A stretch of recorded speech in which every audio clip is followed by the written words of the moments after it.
Глава 2036. Святой кирпич и лорд города Кровавых Ворон. А. Не могли бы вы объяснить нам ситуацию, брат Юэ? С холодной вежливостью спросило дьявольское существо, окутанное черной ци. Это дьявольское существо также находилось на поздней стадии пространственной закалки, и казалось, он обладал статусом даже более высоким, чем статус Юэ Линтяня. Все остальные дьявольские существа немедленно замолчали, услышав это, и Юэ Линтянь сложил кулак в сторону дьявольского существа, приветствуя его, и ответил. Конечно, брат Цзиньцзя. Не хочу создавать слишком много шума и навлекать на себя неприятности, но должен сразу сказать, что данный святой кирпич на самом деле испорчен. В двух искусствах совершенствования, содержащихся в нем, отсутствуют критические мантры, и ни одной из них не было основной способностью, которую культивировал мастер Целин. В противном случае такой предмет точно не появился бы на этом аукционе. Понятно. С непостижимыми способностями мастера Целиня даже пара незавершенных искусств совершенствования, используемых им, была бы чрезвычайно ценной для изучения.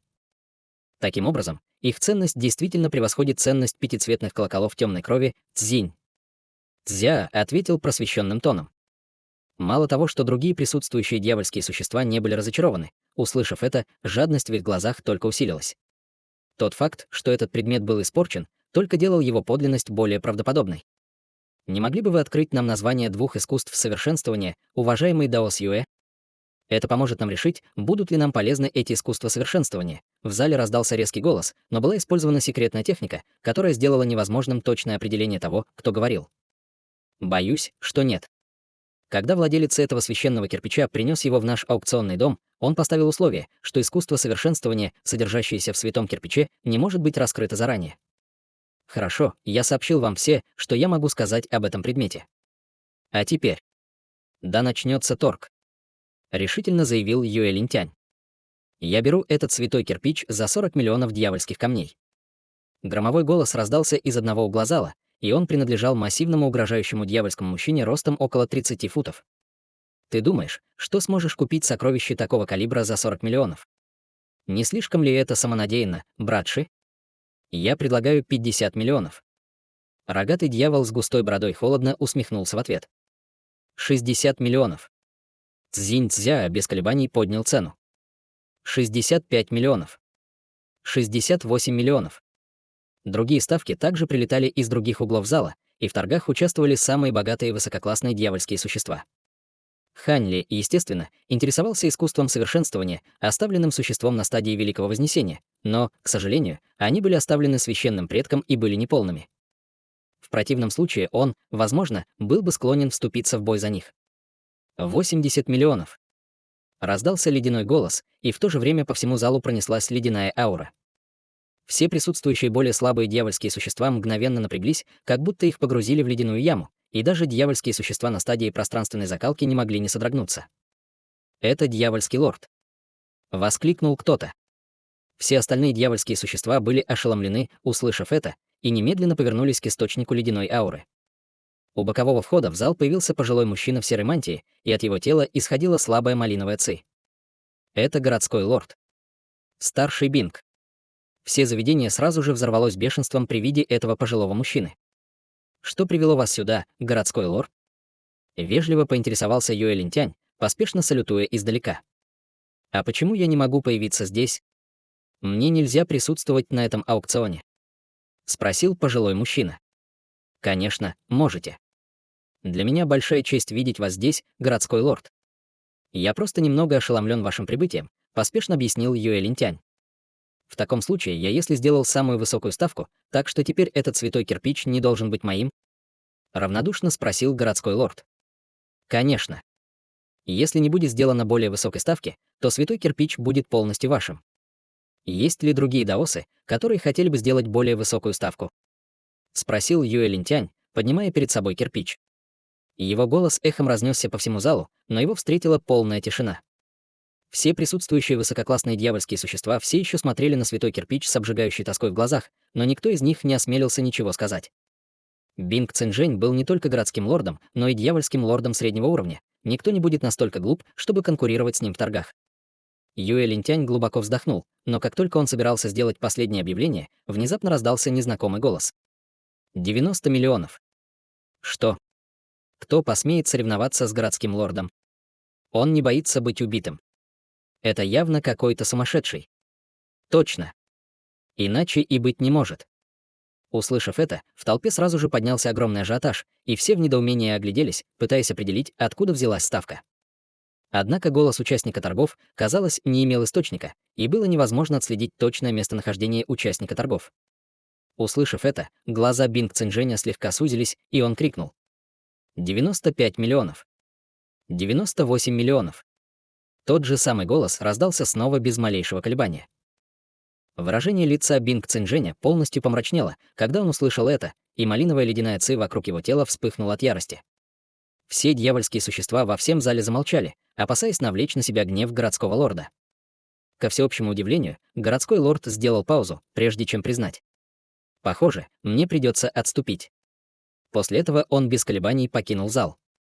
Юэ Линтянь тоже был весьма удивлен, но все же не забыл сделать свою работу и сразу же сосчитал до 3. Есть ли еще предложение? Нет. Хорошо, тогда святой кирпич достанется этому парню Даосу. Было несколько дьявольских существ, которые, казалось, испытывали искушение поднять цену еще больше, но в конце концов отказались от этого. В конце концов, это было то, чего хотел лорд города Кровавых Ворон. Кто знал, может, это его хитрый ход, который обернется чьей-то смертью. Все смотрели вокруг широко открытыми глазами, пытаясь уловить, что за дерзкий персонаж осмелился соревноваться за сокровище с дьявольским лордом. В определенном углу зала человекоподобная фигура внезапно встала и направилась к каменной платформе. Синий свет вспыхнул в глазах Ханли, позволив ему мгновенно идентифицировать дьявольское существо как мужчину средних лет в синей мантии, который находился на ранней стадии пространственной закалки, и в нем не было вообще ничего примечательного. Однако брови Ханли слегка нахмурились при виде его. Разве это не старик Ян? Это точно он. Но почему? Он сошел с ума. Или он пытается убить себя? Сразу же снова раздалась хриплая болтовня, когда все заметили этого мужчину средних лет. Казалось, что большинство присутствующих знали, кто он такой. Хань Ли повернулся к хорошо сложенному дьявольскому существу, сидевшему рядом с ним, и спросил: «Могу я спросить, кто этот старик Ян?» «Он уважаемый даос. Оно известен в этом городе». У этого дьявольского существа была тонкая лазурная чешуя на лице, и он также был ошеломлен видом этого старика Яна.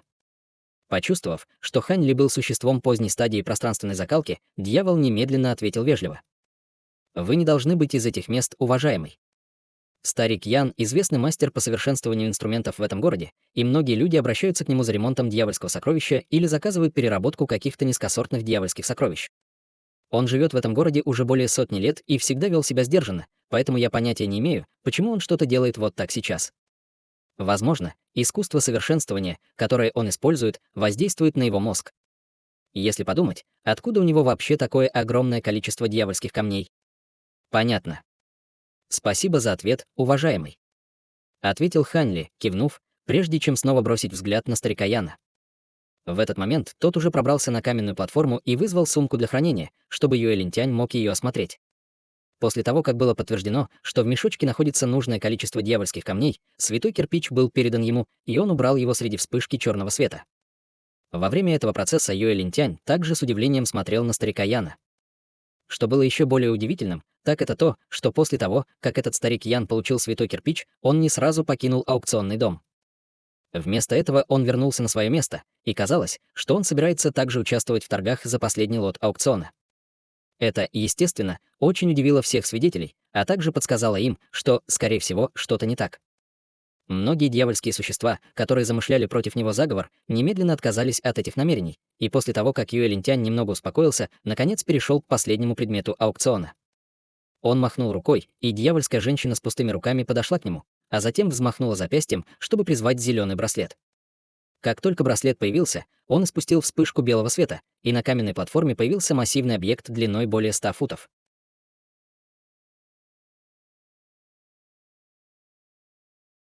Глава 2037. Истинная кость духа. Объект мерцал золотым светом и казался костью неизвестного гигантского зверя. Несмотря на то, что это была всего лишь незавершенная кость, она сразу же выпустила первобытную ауру, как только она была обнаружена. И хотя Юэ Линтянь уже был готов, он все же поспешно сделал несколько шагов назад в осторожной манере. Все остальные в зале издали тревожные крики перед лицом этой мощной ауры, а некоторые даже были вынуждены выпустить слои защитного дьявольского света. Как может простая кость обладать такой устрашающей аурой? Может ли это быть кость одного из немногих видов легендарных древних зверей? Это невозможно. Даже кости тех древних зверей не обладали бы такой удивительной аурой. Брат Юэ, пожалуйста, скажи нам, что это за штука. Все снова впали в бешенство, глядя на гигантскую кость с шокированным выражением лица. Хе-хе, всему свое время, уважаемые даосы. Это предмет аукциона, поэтому я, естественно, познакомлю всех с его происхождением.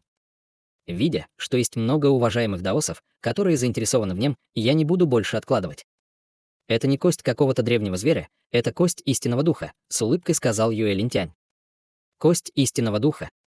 Разве это не делает ее бесценным сокровищем? Это невозможно. Даже священные предки будут драться за сокровища такого калибра. Действительно. Как оно оказалось здесь? Ажиотаж, который был создан по этому поводу, явно был даже сильнее реакции на святой кирпич, и большинство присутствующих дьявольских существ были настроены весьма скептически.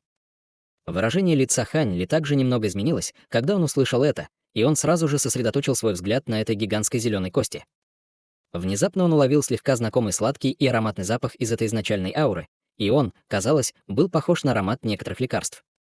Однако лекарственный аромат был крайне слабым, и он не смог бы его уловить, если бы не его регулярный контакт со всевозможными спиртовыми снадобьями. В то же время в духовном смысле Хань Ли раздался настойчивый и ликующий крик. «Мастер, я чувствую, что эта кость будет чрезвычайно полезна для меня. Если возможно, пожалуйста, купите ее для меня». Это был не что иное, как нежный голос Куэр, и он даже слегка дрожал от волнения. Хан Ли слегка запнулся, услышав это, но ничего не ответил. Вместо этого он выпустил пучок духовного смысла на гигантскую кость, после чего в его глазах появился намек на замешательство. В этот момент Юэ Линтянь продолжил. «Эта кость не из этого мира. Вместо этого она попала в этот мир через определенный пространственный разлом. Это действительно кость истинного духовного существа, но из-за ее возраста мы уже убедились, что она больше не содержит никакой истинной сущности или духовного мозга. Таким образом, мы не только не можем установить, какому типу истинного духа когда-то принадлежала эта кость, но и ее истинная духовная аура также значительно ослабла, так что это совершенно несравнимо с другими истинными костями духа, которые появлялись в этом царстве в прошлом. Он сказал это совершенно откровенно и не стал скрывать, что если бы его нужно было превратить этот предмет в сокровище, то мастер определенно должен быть очень могущественным алхимиком. Что же касается того, почему он появился в нашем городе, то причина аналогична тому, почему на этом аукционе появился и святой кирпич. Бывший владелец кости просто хотел избавиться от нее как можно скорее, чтобы избежать неприятностей. Прежде чем мы начнем торги, я могу дать всем вам 15 минут, чтобы изучить эту истинную кость духа. Те, кто заинтересован, могут даже подняться на платформу для более тщательного изучения, если хотите. Как только его голос затих, Юэ Линтянь взмахнул рукавом по воздуху, чтобы выпустить лазурную курильницу для благовоний, которая приземлилась на одном из углов каменной платформы. Из курильницы торчала только что зажженная палочка благовоний длиной в полфута, и в то же время Юэ Линтянь взмахнул рукой, чтобы призвать серебряный талисман, который он налепил на истинную кость духа. Удивительная первобытная аура мгновенно исчезла, и все вместе вздохнули с облегчением. Услышав объяснение Юэ Линтянь, скептицизм и недоумение на лицах многих людей исчезли. По сути, это едва ли можно было считать настоящей костью духа. Он был лишь примерно эквивалентен редкому материалу для улучшения инструментов, так что появление его в городе Кровавых Ворон не было таким абсурдным. Несмотря на это, все еще было много дьявольских существ высокого уровня, которые очень интересовались этой гигантской костью, и было не только много людей, высвобождающих к ней свой духовный смысл, некоторые из них даже пробрались на платформу для более близкого знакомства и проведения экспертизы. Однако все они были очень разочарованы результатами своей проверки. Как и сказал Юэ Линтянь, кроме остаточной ауры, в гигантской кости действительно не было ничего полезного. Истинная ценность истинной духовной кости заключалась прежде всего в истинной сущности и духовном мозге, который она содержала.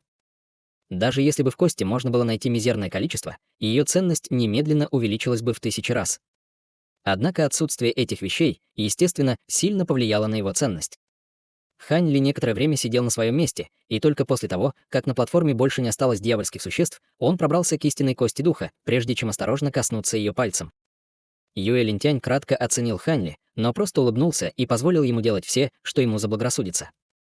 Хань Ли лишь на мгновение задержался перед гигантской костью с задумчивым выражением лица, прежде чем убрать палец и вернуться на свое место.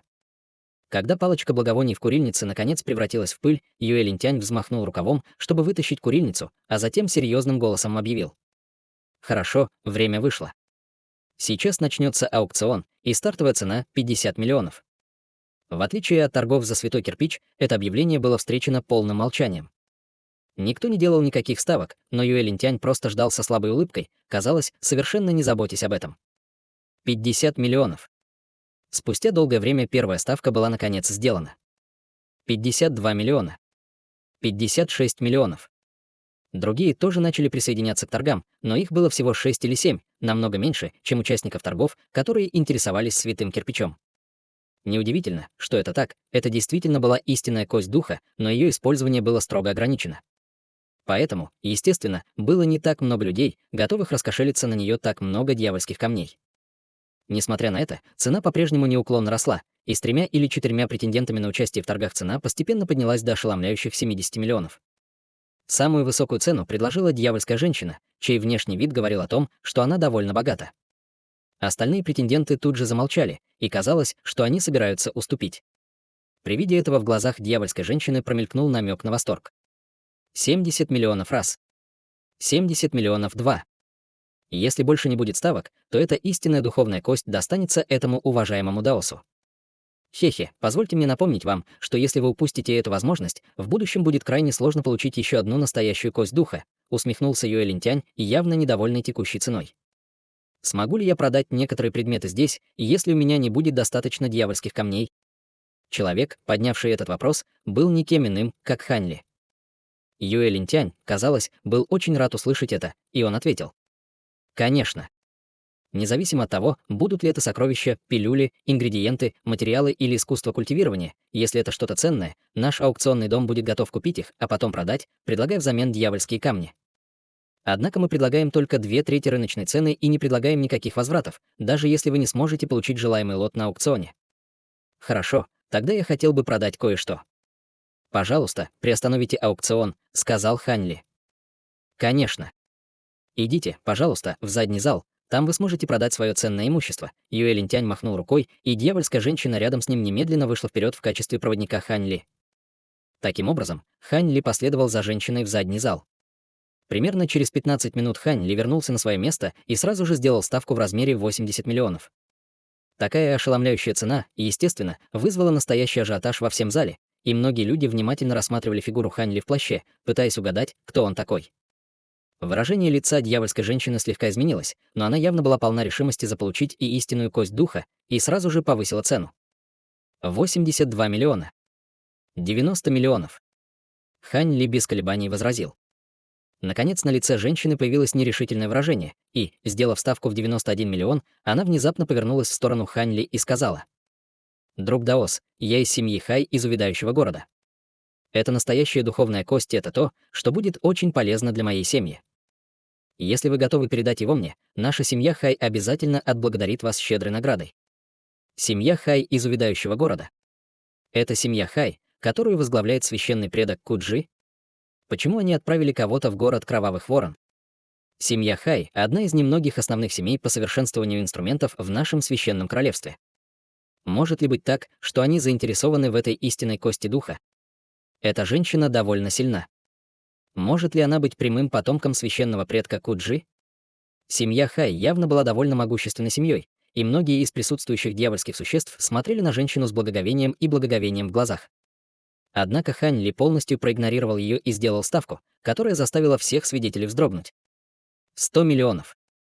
Даже если эта женщина была родственницей священного предка, до тех пор, пока священный предок, о котором идет речь, не находился где-то рядом с городом Кровавых Ворон, ему ни о чем было беспокоиться. Выражение лица женщины значительно помрачнело, когда она увидела это, и она холодно фыркнула, но больше не делала ставок. Хорошо, тогда эта истинная духовная кость достанется этому даисту. Юэ Линтянь поспешно объявил в ликующей манере. Хань Ли поднялся на ноги и направился на каменную платформу, затем передал необходимые дьявольские камни, прежде чем положить истинную кость духа в свой браслет для хранения. Так завершился аукцион, и когда Хань Ли ушел из аукционного дома, в его голове раздался взволнованный голос Куэр. Вы, должно быть, обнаружили, что такого особенного в этой истинной духовной кости мастер. Имея эту кость в нашем распоряжении, есть хороший шанс, что мы сможем поднять ваше духовное тело до стадии Великого Вознесения.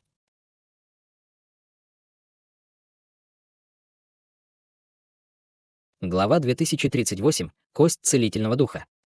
Эти люди действительно глупы. Они приняли кость целительного духа за обычную истинную кость духа. Бывший владелец этой кости, вероятно, умрет от угрызений совести, если узнает об этом. Хань Ли улыбнулся, мысленно отвечая, по-видимому, тоже в очень хорошем настроении. Эта кость целительного духа может фактически заменить около дюжины типов легендарных святых лекарств для улучшения пилюли, но только кто-то с вашим непревзойденным проницательным взглядом сможет это определить, мастер, льстиво сказала Куэр. Я смог только с трудом опознать ее, так как видел записи об этом в древнем томе чужой расы. Но как ты сразу узнала, что это что-то особенное? Ты знала с самого начала, что это кость целительного духа? Спросил Ханли, казалось бы, небрежным голосом. Перед уходом мастера бессмертной Зойсии он передал мне несколько воспоминаний о духовных целителях. Если тело духа сможет очиститься и слиться с этой духовной костью, то его магическая сила не только значительно усилится, но и сможет достичь некоторых из способностей духа целителя, которому когда-то принадлежала эта кость. И это дало бы ему очень хорошие шансы прорваться через узкое место на стадию Великого Вознесения. Куэр ответила чрезвычайно взволнованно. После стольких лет культивирования в духовном теле Куэр практически уже стала с ним единым целым. Таким образом, если бы силы духовного тела могли быть значительно усилены, она бы тоже получила огромную пользу. Духовное тело — это тело бессмертной Заисии, поэтому оно не сталкивалось с узкими местами до достижения стадии интеграции тела. Оно столкнулось с несколькими узкими местами после достижения стадии интеграции тела, но оно смогло с легкостью преодолеть их все. Я был обеспокоен тем, что ему будет очень трудно продвинуться дальше стадии поздней интеграции тела, но с этой лечебной костью духа это больше не проблема. Должен сказать, я действительно иногда завидую вам, духовные существа. Препятствия, с которыми вы сталкиваетесь на пути к прорыву, составляют менее 1/10 того изнурительного труда, что приходится прилагать нормальным живым существам. Как только вы накопите достаточно силы, вы сможете легко совершать прорывы, вздохнул Ханли. Но, мастер, вы должны помнить, что нам часто требуется применять духовные лекарства в сотни, даже 1000 раз дольше, чем обычным живым существам, чтобы накопить магическую силу. Куэр хихикнула. Хань Ли улыбнулся и ответил. Я, естественно, знаю об этом. Хорошо, эта кость целительного духа явно очень старая, но в ней должно остаться много остаточных знаков. Определи, какому глубокому целительному духу она принадлежала, а затем очисти ее. Хе-хе, если подумать, только другой дух целителя, такой как ты, сможет определить знаки внутри этой кости. Будьте уверены, мастер. Дайте мне несколько дней, и я смогу определить, какому типу духовного целителя принадлежала эта кость. Думаю, что я смогу использовать около половины всех сил духовного тела. Это максимум. Кроме того, духи-целители стадии Великого Вознесения не могут сравниться с обычными существами стадии Великого Вознесения. Они будут только особенно искусны в сокрытии и в приемах движения, нерешительно напомнила Куэр. А так ли это? Все в порядке, союзника с половиной силы существа на стадии Великого Вознесения достаточно, чтобы помочь мне доминировать в царстве духов, ответил Хань Ли с небрежной улыбкой. Это правда. Однако, скорее всего, пройдет более 100 лет, прежде чем магическая сила духовного тела сможет достичь вершины поздней стадии интеграции тела, так что вам придется некоторое время потерпеть, мастер. В течение этого времени мне нужно будет контролировать всю магическую силу духовного тела, чтобы усовершенствовать эту кость целительного духа, поэтому я не смогу помочь вам в бою, с улыбкой сказал Куэр. Брови Хань Ли слегка нахмурились, услышав это, но он спокойно ответил. Я готов ждать такого могущественного союзника. У меня есть другие козыри в рукаве, поэтому я должен быть в состоянии обеспечить самосохранение во время пребывания в царстве старших дьяволов. Тебе не нужно ни о чем беспокоиться, ты можешь начать очищать кость духа прямо сейчас. Сразу же после этого внутри его рукава вспыхнул лазурный свет, и маленькая зеленая духовная кость размером всего в несколько дюймов появилась в его руке, прежде чем мгновенно исчезнуть. Да, мастер, я обязательно обработаю кость целительного духа как можно скорее. Куэр ответила ликующим тоном, прежде чем замолчать. Хань Ли улыбнулся и снял плащ, прежде чем продолжить. Вместо того, чтобы вернуться в гостиницу, он планировал вместо этого посетить ближайший магазин материалов. 2 дня назад он посетил этот магазин и не нашел ничего зацепившего его. Но лавочник сказал ему, что через 2 дня прибудет большая партия материалов, и среди этой партии материалов было несколько крупных кусков чужеродного дьявольского металла. Хань Ли сразу же отметил это и, естественно, нанес визит в магазин, когда прошло 2 дня. Он хотел посмотреть, сможет ли он найти какие-либо другие бусины, содержащие эту таинственную энергию в кусочках чужеродного дьявольского металла. В конце концов, всего одна из этих бусинок могла сэкономить ему более чем 100 лет упорного культивирования. Поэтому он, безусловно, был заинтересован в приобретении большего количества таких бусин. Однако, как только Хань Ли повернул за угол, на его пути внезапно появилась пара крепких дьявольских мужчин с холодным выражением лица. Хань Ли сразу же установил, что они оба находятся на средней стадии пространственной закалки. Один из них излучал обжигающую ауру, другой же испускал ауру, леденящую кровь. Поэтому было совершенно ясно, что они использовали особые дьявольские искусства культивирования.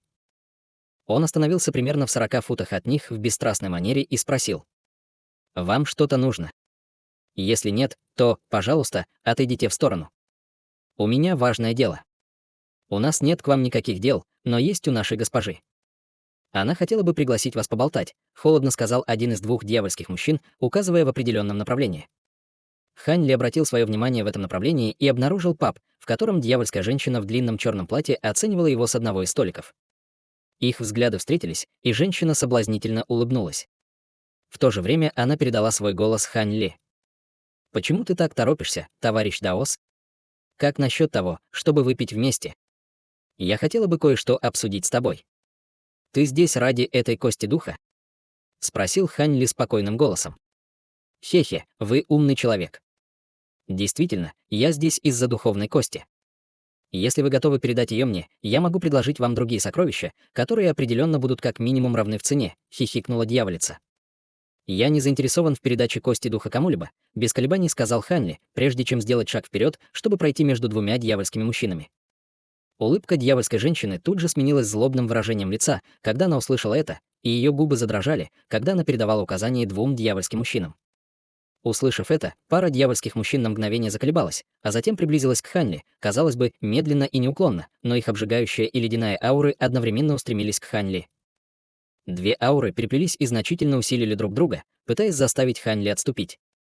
Если бы Ханли был обычным существом на стадии пространственной закалки, то у него не было бы другого выбора, кроме как подчиниться, но Ханли оставался совершенно бесстрастным, когда золотой свет вспыхнул от его тела, и две ауры врезались в его защитный духовный свет.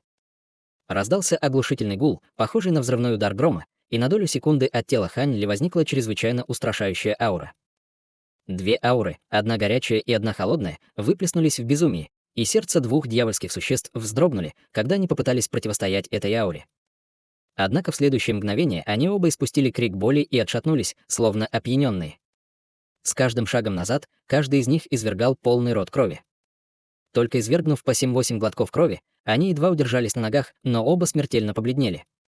Вдобавок ко всему, один из них был полностью обуглен, а тело другого было покрыто слоем белого инея. У обоих на лице было недоверие, и дьявольская женщина немедленно встала в изумление, но она могла только смотреть, как Ханли ушел, не смея преследовать его. Таким образом, Ханли спокойно и собранно прошел через двух дьявольских мужчин, продолжая свой путь, даже не повернув головы. Такое массовое волнение, естественно, привлекло внимание дьявольских существ поблизости, но большинство из них лишь кратко оценили и обсудили ситуацию, прежде чем вернуться к своим делам, по-видимому, не обращая особого внимания на инцидент. В конце концов, город Кровавых Ворон в настоящее время был заполнен чужаками, и подобные мелкие конфликты были чрезвычайно частым явлением. После того, как двое дьявольских мужчин насильно подавили кровавые потоки в своих внутренних органах, они с угрюмыми лицами направились к дьявольской женщине. «Госпожа, пожалуйста, простите нас за нашу неумелость». Дьявольская женщина глубоко вздохнула, чтобы взять себя в руки, прежде чем размышлять. «Вы двое вместе обладаете пиковыми способностями стадии пространственной закалки. Как он смог так легко отмахнуться от вас? Может быть, он замаскированный дьявольский лорд? Скорее всего, так и есть. Вы помните 3 братьев из семьи Нан, с которыми мы столкнулись несколько дней назад, госпожа? 3 из них вместе могут даже дать бой дьявольскому лорду на ранней стадии, и это очень подозрительно, что они прибыли в этот город замаскированными. Кажется, что в городе Кровавых Ворон появилось много непостижимо могущественных существ. Может быть, скоро произойдет что-то большое. Озабоченно пробормотал один из дьявольских мужчин.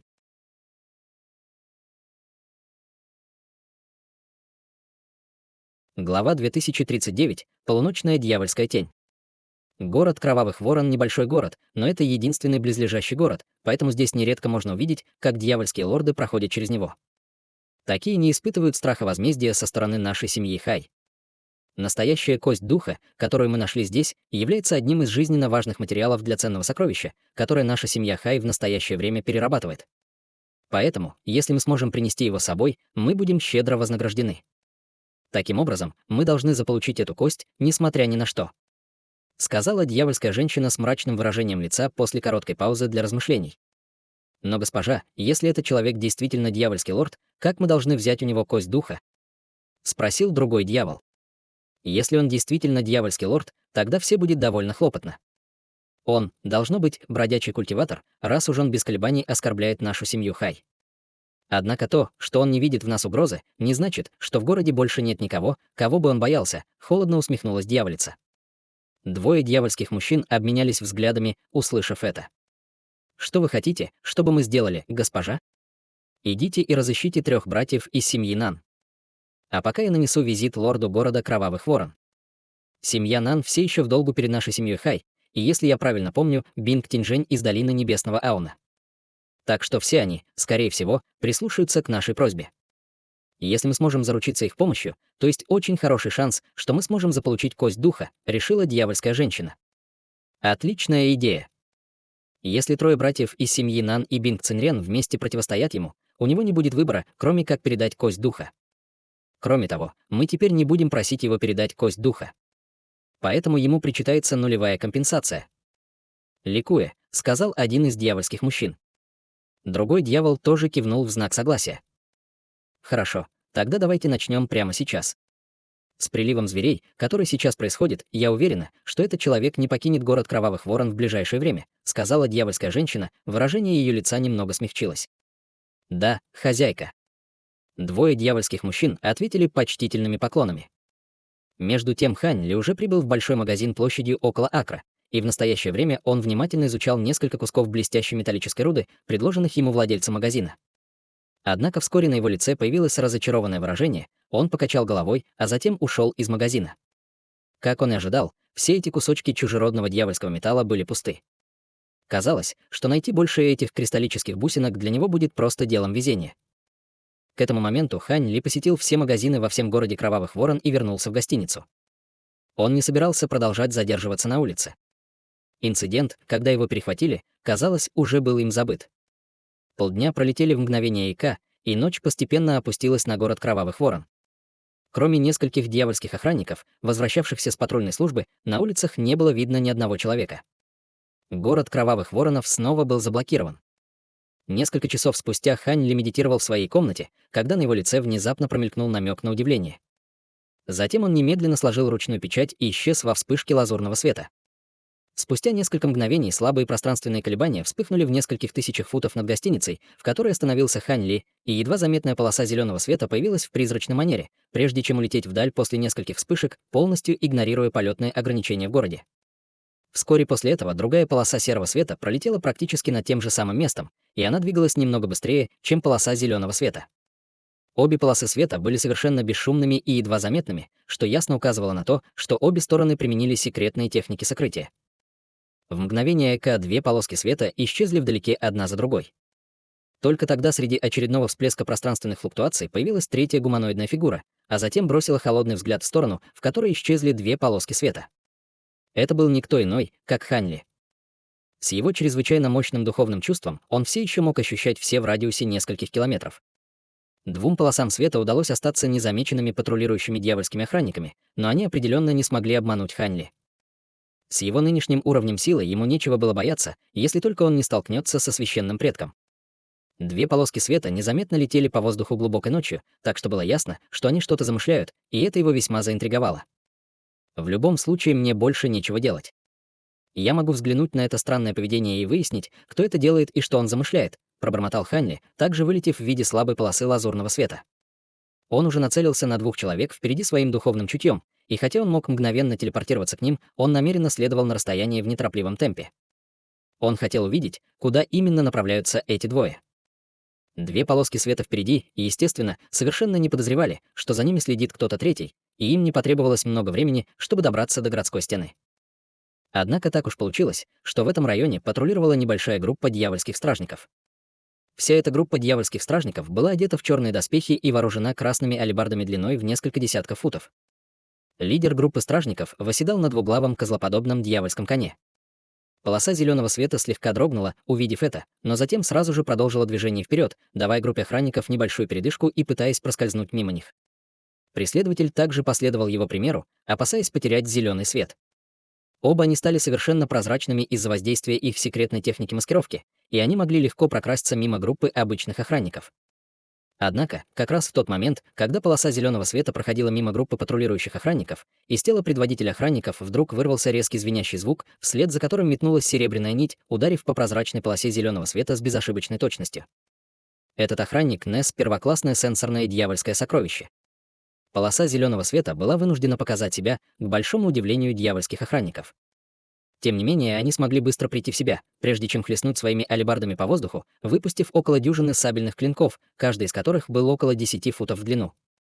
В то же время лидер стражи поднял руку к небу, чтобы выпустить полосу черного света, и резко завопил, когда она поднялась в небо. Крик ярости и разочарования раздался из полосы зеленого света, после чего гуманоидная фигура внутри внезапно слегка покачнулась. Проекции лезвий пронеслись мимо, и зеленая полоса света мгновенно разорвалась, но гуманоидной фигуры нигде не было видно. Лидер дьявольской стражи немедленно отреагировал и развернулся на своем дьявольском коне, как раз вовремя, чтобы увидеть полосу зеленого света, вновь появившуюся примерно в 300 футов от него среди вспышек пространственных колебаний, а затем продолжившую движение к городской стене впереди. «Остановите его!» Яростно завопил предводитель стражников, кладя руку на одну из двух голов своего дьявольского скакуна. Дьявольское чудовище подняло свои головы и выпустило сразу две молнии синего цвета, обе из которых яростно устремились к спине зеленой гуманоидной фигуры вдалеке. Зеленая фигура сделала обратное хватательное движение, и шар зеленого света выстрелил вперед. Два разряда синей молнии бесшумно исчезли в шаре света, по-видимому, полностью нейтрализованные. Затем зеленая фигура немедленно исчезла вдали, оставив всех дьявольских охранников, которые собирались окружить ее, застывшими на месте. Начальник стражи уже собирался в порыве ярости броситься в погоню, как вдруг снова раздался тот же звенящий звук, за которым вырвалась еще одна серебряная нить. Однако в этот раз раздался холодный хлопок, и из ниоткуда возникла вспышка малинового света. Серебряная нить мгновенно оттолкнулась от малинового света, после чего последний снова исчез. Увидев это, предводителю дьявольской стражи тут же пришла в голову мысль, и лицо его моментально побледнело. В то же время его дьявольский конь, который был готов к прыжку, тоже успокоился. Остальные дьявольские охранники совершенно не знали, что делать, и после недолгого колебания один из них осторожно спросил: «Нам следует броситься в погоню, генерал?» Лидер охранников выдавил из себя улыбку и ответил: «Отпустим их. Эти двое слишком сильны, чтобы с ними связываться». Другие дьявольские охранники были ошеломлены, услышав это. Они хорошо знали, как их генерал гордился своей силой, однако он уступил свою паре таинственных фигур после такой мимолетной встречи. Это был первый раз, когда они видели что-то подобное. Тем временем две полосы света уже вылетели из города Кровавых Ворон одна за другой, проходя через ограничения, установленные на городских стенах, как будто их даже не существовало. Хань Ли также прошел мимо группы дьявольских охранников в своем скрытом состоянии, но серебряная нить, которой удалось обнаружить двух человек, пришедших до него, никак не отреагировала на Хань Ли. Спустя всего несколько вспышек Хань Ли также пролетел через ограничения городской стены.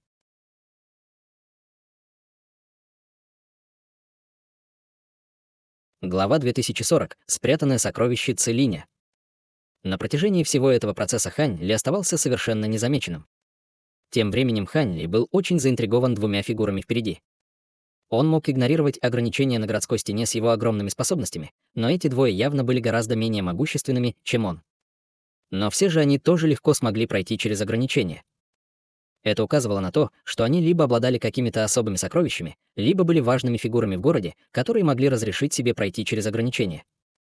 Таким образом, Хань Ли продолжал следовать за двумя полосами света, вплоть до обширного пространства скалистых гор на расстоянии около 10 тысяч футов от города. Внезапно полоса зеленого света опустилась на скалы внизу, и полоса серого света сразу же последовала за ней. Серый свет исчез, открыв пожилого мужчину в серой мантии, который сразу же с угрожающим выражением лица осмотрел окрестности. Разве это не лорд города Кровавых Ворон? Намек на удивление промелькнул в глазах Хань Ли, когда он оценил пожилого мужчину сверху. Лорд города Кровавых Ворон, естественно, не смог обнаружить спрятавшегося Хань Ли, и он холодно хмыкнул, прежде чем щелкнуть рукой, чтобы достать маленький черный зонтик, который он подбросил в воздух, напевая заклинание. Маленький зонт сразу же увеличился примерно до 10 футов в размере и завис в воздухе, испуская огромный поток черного света, который охватывал площадь в несколько акров внизу. Из гигантской скалы в нескольких сотнях футов от пожилого мужчины раздался приглушенный удар, и на открытое пространство, спотыкаясь, вышел бледно-голубой гуманоид. Это был невзрачный мужчина средних лет в синей мантии с совершенно спокойным выражением лица, по-видимому, уже предчувствовавший, что его разоблачат. Хань Ли перевел взгляд на мужчину средних лет и обнаружил, что это никто иной, как старик Ян, который получил священный кирпич во время аукциона. Как только он был вынужден раскрыть себя, лорд города Кровавых Ворон издал низкий крик, прежде чем взмахнуть рукой в воздухе. Полоса малинового света длиной более 100 футов пронеслась во вспышке и с оглушительным грохотом разрезала пополам гигантский камень перед стариком Яном. Однако старик Ян мгновенно исчез, и в результате полоса малинового света не попала в цель. На земле тут же образовалась огромная траншея длиной более 100 футов. Затем старик Ян снова появился на некотором расстоянии от траншеи со скрещенными руками и усмехнулся с наглой ухмылкой. «Хе-хе, ты действительно собираешься убить меня из-за чего-то подобного, Даос Бинг?» Он казался совершенно бесстрашным перед лицом лорда города Кровавых Ворон стадии интеграции тела. «Тебе удалось выманить меня из города. Если у тебя есть союзники, то смело зови их», — сказал лорд города Кровавых Ворон с холодным выражением в глазах. «Союзники? Почему вы решили, что у меня есть союзники, Даос Бинг?» «Здесь нет никого, кроме вас и меня», — сказал старик Ян с улыбкой. «Ты всего лишь существо на стадии пространственной закалки. Как ты посмел бы противостоять мне, если бы у тебя не было союзников?» Холодно спросил Бинг Цинжэнь. «Я не смогу вас ни в чем убедить, если вы откажетесь мне верить.